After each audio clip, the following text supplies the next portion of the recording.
Selfish Crocodile by Faustin Charles and Michael Terry. Deep in the forest, in the river, lived a large crocodile. He was a very selfish crocodile. He didn't want any other creature to drink or bathe in the river. He thought it was his river. Every day he shouted to the creatures of the forest, "Stay away from my river. It's my river. If you come in my river, I'll eat you all." So, there were no fish, no tadpoles, no frogs, no crabs, no crayfish in the river. All were afraid of the selfish crocodile. The forest creatures kept away from the river as well. Whenever they were thirsty, they went for miles to drink in other rivers and streams.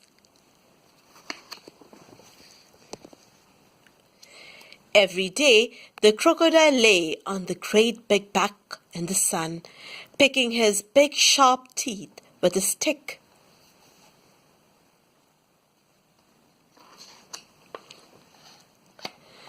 But early one morning, the forest was awakened by a loud groaning sound.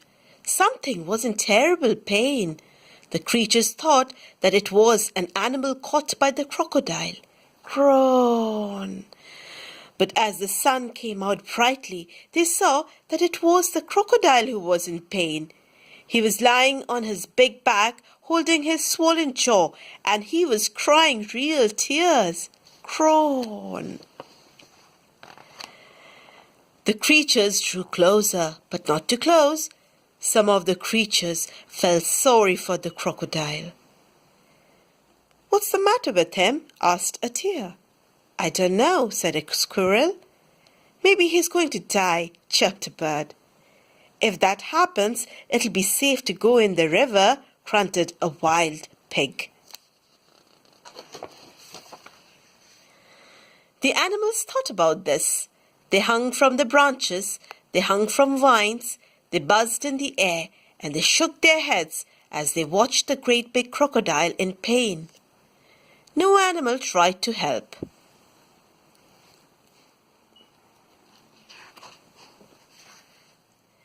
Suddenly, a little mouse appeared, sniffling in the air.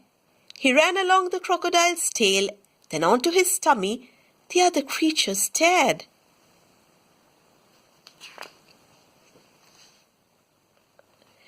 "Look at that mouse," chattered a monkey. "He's either very brave or mad. He's going to be eaten for sure," said an iguana. The mouse crept along the crocodile's big neck and into his open mouth. There was a hush in the forest.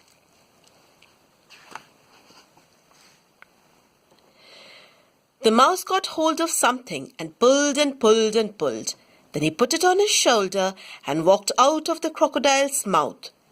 There was a loud cheer from the astonished creatures. The crocodile sat up and said, "I don't feel any more pain. It's all gone." Then he saw the mouse walking along his tummy, carrying an enormous crocodile tooth on his shoulder.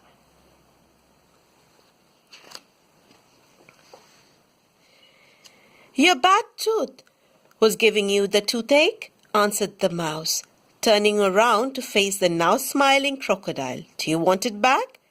"Oh, no, no, no, get rid of it. And when you've done that,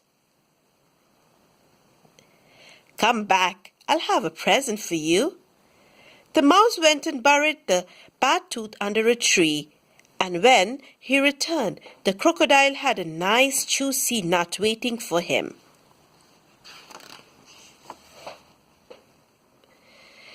As the crocodile watched the mouse eating the nut, he said to him, "You were very clever getting rid of my toothache, and kind too. I'm so grateful.